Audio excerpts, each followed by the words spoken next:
Hello, can you hear me? There we go. That feels good. How's it going, everybody? All right, so I'm Lawrence Matthews. I'm an artist, photographer, musician, lots and lots of things, filmmaker, all that good old stuff. And when this whole situation reached out to me, and they told me what the theme was, and it was my story, I was like, okay, I see how I can do this. I'm gonna be talking to like high school students. I'm gonna start from where I was in high school. And in high school, I really hated it. It was like really bad for me. I wasn't popular at all. I wasn't liked at all by women or my male peers. I was really antisocial, introverted, but also very passionate about the things I did care about. And that doesn't make for a good person to be around, I guess. And because of that, I had a lot of angst, a lot of frustration, listened to a lot of Nirvana, was really mad all the time. Had an emo phase, I painted my nails black, like I really hated everybody. And so because of that, the main thing I wanted to do when I got out of school was get out of Memphis. And I blamed Memphis for a lot of my problems, a lot of frustrations I was having, because I felt like we weren't cultured enough and we didn't understand a lot of different things. And so because of that, I spent a lot of time trying to plot and get out. But at the same time, I wasn't that good of a student. I went to school where we really weren't, at least I really wasn't encouraged to pursue college the way you're supposed to. So I didn't even think I could go to school, to be honest with you. And at the time, I was making art, but not really the way that I am now. I was making music. I just learned to play guitar, playing piano, writing a few songs. Really wasn't into what I was doing yet.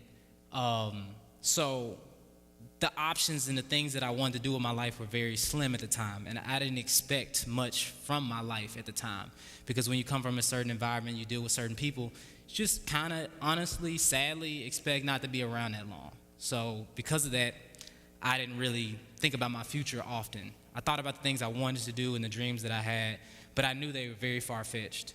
It seemed to be very far-fetched. Just so happened, I meet a young lady, I fall in love with that young lady. She decides to move to DC, so what did I do? I went to DC with her. So when that happened, to me in my mind, I was like, okay, I'm gonna be able to do all the things that I wanna do. I'm in DC, it's a bigger city than Memphis is. I can handle this, it's nothing. It was so hard. It's way harder than anybody can understand moving from Memphis, Tennessee to a major metropolitan city, or even trying to go to New York or whatever. So this is when the story gets kind of like sad or whatever. But so I've always struggled with emotional stability in different ways, whether it's like I'm very passionate or I'm like super low. So it goes back and forth. And when I was up there, a lot of different things happened. A lot of the environment that we were in, the things we were going through. We didn't have any money. I was poor. Like, I was struggling in schools, failing out of every single one of my classes because I was working like a slave, but then coming to class in the morning and like just loafing, half eating. I'm skinny now, and I was like way skinnier then because I was like losing weight and like malnourished. I wasn't taking care of myself. It was my first time being away from home. I didn't know how to act. I didn't know what to do. I just was messing up really, really bad. So spend all this time up here, I'm working. So in my mind, I realized, okay, I'm gonna flunk out, but I'm pursuing music. If I can get to New York City my second semester, in my mind, I'll make it.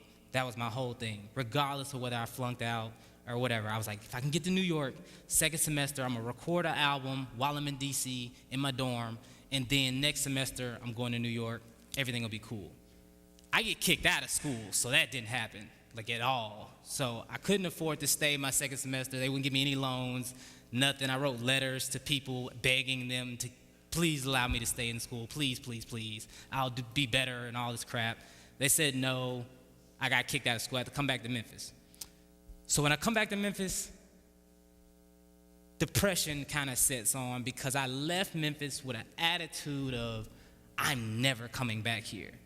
and I was right back where I was in probably a worse situation than I had left with. So I was broke, depressed, heartbroken, frustrated, all these different things. So when that happened, the thing about depression is that it pulls on you in different ways, and it makes you feel different ways. And I became kind of suicidal. Not kind of, I was suicidal. And that was something that kind of like weighed on me and still weighs on me to this day. Like, depression is not a thing you just, I'm just gonna kick it off and just go on about my day. Like, it kind of lingers with you and it stays with you, and things trigger you and it brings you back into that emotional state. So through my whole pursuing of everything that I was doing, it was kind of always on my back. So moved back to Memphis. I'm struggling. I'm working a job I hated to death. I go back to the U of M, and I'm still not doing well. Like, I was doing so bad that like teachers would forget that I was on the roll. Like, we would have like critiques in art class, and like I would put my work up with everybody else's, and they would go through everybody's work and like just forget about mine because it was so just boring. It didn't exist. And for me as an artist, I was like, I don't know what I'm gonna do. Like, all I can do is make art. If I don't do this, I'm gonna die. Like, I don't understand what else I can do. And because of that, I was like, man, I'm just gonna have to drop out. Like, I just gonna have to drop out. I can't do this. I'm not good enough. All my peers are way better than me. This music thing, I'm trying to do the music thing, but it's not really working because the scene in Memphis is not what it needs to be to kind of understand the alternative hip-hop kind of thing that I'm doing. This is like pre-Chance the Rapper, pre all the people who are like really cool now, pre-Kendrick Lamar, pre-Kid Cudi, like all this. Nobody was cool, like no me-looking characters in hip-hop. Like, there was none of that. There was no guys sampling Band of Horses. None of that stuff was happening. None of this. No Bon Iver, none of this. So it's pre all of that. So I'm trying to make this music and trying to give it to people, and they're like, what are you doing? This is pre-Tyler the Creator. All that, like, this is all that. So I'm a weirdo, essentially, in a lot of people's minds. So I'm failing. I'm taking L after L after L, like Meek Mill, and it's just not doing well. I'm having bad shows. All this other stuff is happening. So I had a professor. Somehow, some way, he saw some potential in me. And he pulled me to the side after class one day and was like, dude, what are you doing? You have the vision, the ideas, and the abilities to do something really, really great with your art, but you're bullcrapping. Like you're just half doing everything.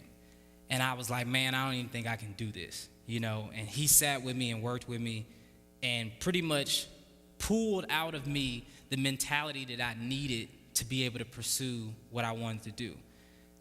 Like I said, all I know is to create. All I do is create. That's what I do now. And I was very, very lost, very frustrated, very low. And so what I decided to do was make work about the things I was interested in the most. Before, I was trying to like kind of fit in and make work that I felt like academically would take me where I need to go. And then I just decided I'm just gonna pursue what I wanna do regardless of how anybody feels about it. I'm very, very interested in Black history. Just Black, I'm into it. So I'm very into it, so I started making work about that. I started writing music about how I was feeling, about my angst, about my frustrations, about my mental state, about my emotional state. And I couldn't get ahead. I was making good stuff, but I couldn't get ahead. And I was like, all right, there's something taking up my time. And it was work. I was working at American Eagle, and it sucked so bad. Oh, it sucked. Okay. I was working this job, went to another job, was working retail, and every time I was there folding jeans, I was like, man, I would much rather be writing songs. I would much rather be painting paintings. I would much rather be writing films or something like that. And it came to a head where I was like, all right, God, I'm gonna make a decision. I'm gonna quit this job, and I'm gonna put 100% of my energy into my craft. And if I fail, I'll just go back to being normal. or whatever. So I quit the job. I'm broke as a joke for like 6 months. And I'm just like eating like bad every day, but I'm painting every day. My whole energy, everything I'm doing, I don't know if you guys know about 10,000 hours. I really put 10,000 hours of my time into my craft, into my work. I sacrificed so much. I was like, forget friends. My relationship started suffering, like my family life started suffering, because I knew that if I didn't figure out what I was gonna do with my life, I would look up and nothing had happened. And I knew that I always felt like I was running out of time for some reason. And I don't know why. I'm 25 now. I don't feel like that anymore. But at the time, I felt like I was running out of time. And I started doing this. I started working. My work got better. I painted all summer. I got together with a friend in August or September. It was like September. We decided to put an art show together. I said, all right, if I do this art show and it succeeds, I'm going to keep making art. I'm going to keep doing this. Because we knew statistically it's dang near impossible to make a career out of being an artist. There's a lot of art-related fields, like a lot of art-related careers surrounding being an artist, but the actual artist, most times you hear the stereotype, the starving artist, the struggling artist, and all this other mess. And so I knew that the percentage of success was very small, but I'm a very determined person. It was really always do or die for me, because I wasn't, oh, I'm great in math. I'm great in math. Like I sucked in math. Like I sucked in every other academic thing that I was doing. I sucked in all of it. So I knew that if I didn't become an artist and I didn't figure out a way to live off of that, I was gonna turn into dust or whatever. So we had the show. I sold half the work that I put in there and made more money that night than I would have if I stayed all that time at the job. So I said, all right, I can do this. Started painting, used that money, re-upped it, like took that money, put it into more paintings, kept painting, made better work, got better resources, just kept working. I went from being the kid that got ignored in critiques to the kid that was winning awards for best of show at the school, student exhibitions and stuff like that. So through all this time, I'm going. Then my grandmother passes away. And that sent me right back into the mental space that I was when I was living in Maryland. And I was depressed again, I was frustrated again. And what I decided to do was to make work about that feeling, about what I wanted, about nostalgia, about wanting to be young again when, everything was better and your parents weren't divorced, and, all these different things, all these different themes that I felt like I was dealing with in my life. Started making work about it. And that work started getting my name out, more and more and more. And then graduated school, like super top of my class, which was crazy because I was always like never in the school, but like I was like the top art student where I went, and was winning awards, was having shows in commercial galleries while I was still in school, and all these different things that were happening that I didn't ever expect or see for myself. And that's kind of the message that I have for you guys, like being high school students. And I know there's more people here, but it's predominantly like I feel like high school students. But it's just like where you are right now isn't necessarily where you'll be a few years from now, whether it be 3 years from now. If you talk to me at 21, I wouldn't believe any of the things I've been able to accomplish since I got on a certain type of road, a certain type of path. But and the same thing for you talk to me at 17. Like, I didn't know that I would be able to accomplish some of the things I've been able to accomplish with music or art and win awards and stuff like that. I've only been painting for a few years, but I've won awards for it. I've done amazing things with my painting. It's reached all over the world. It's been everywhere that it needs to go. Like, I didn't see none of that. I wanted it, but I didn't know I was capable of it. I didn't know that the world would respond to it. I didn't know that people respond to it. The same thing with my music. I didn't know that none of that was going to happen for me. Same thing with filmmaking. I just was trying all this stuff. And when I look back at my life, and I look back when I was a kid, all of the things I'm doing today are a manifestation of things that I was playing around with when I was a kid. So I grew up skateboarding, obviously. Grew up skateboarding, and we used to shoot the videos. So I had experience behind the camera, experience with editing, experience with all these different things, and that translated into when I wanted to make films and documentaries and different things like that. And the same thing with the music. I was always around the music, I was always around the art, and it just manifested itself into who I am today. So started doing well, got rid of that annoying job, and people were still kind of like, it's nice that you're, doing well and stuff like that, but you're not really making that much money. You can't take care of yourself. You should probably get a job. And it was like, no, I stopped doing that to do this. Just trust me, just wait on me for a second. So I keep working, start getting more and more opportunities, start getting bigger opportunities.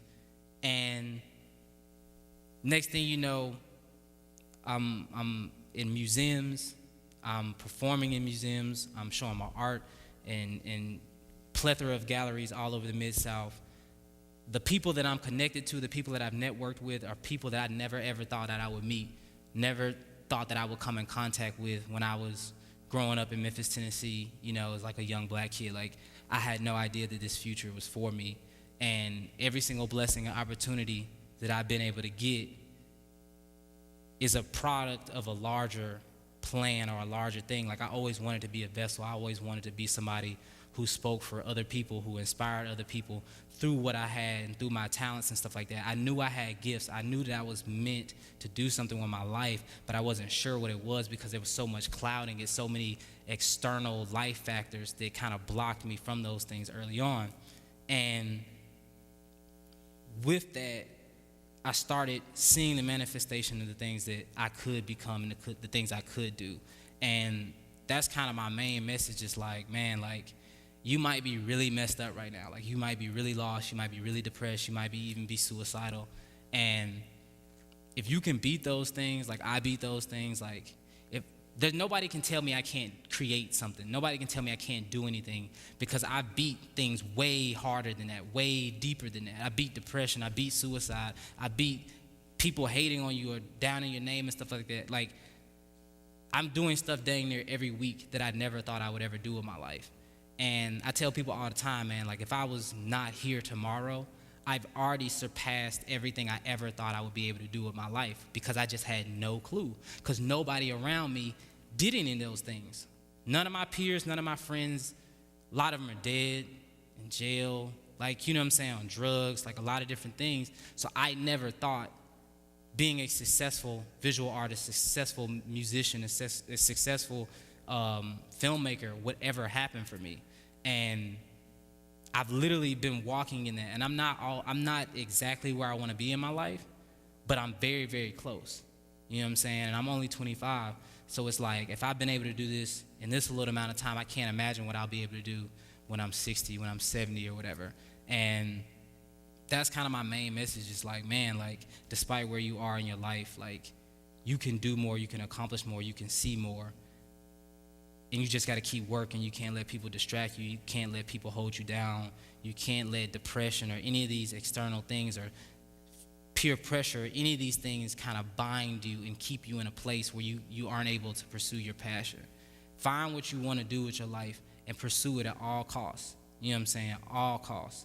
Follow it completely and utterly in every single way, because you will not regret it. At the end of your life, you'll look up and be like, dang, like, I was able to do this and inspire so many people. But if you live based on what other people want you to do or what people think you are capable of doing, you won't never reach any of that stuff. You know what I'm saying? And, hey, that's all I just wanted to share with you guys. I'm sure there's like a million other things I could say. But thank you guys so much. This has been a beautiful honor. Thank you.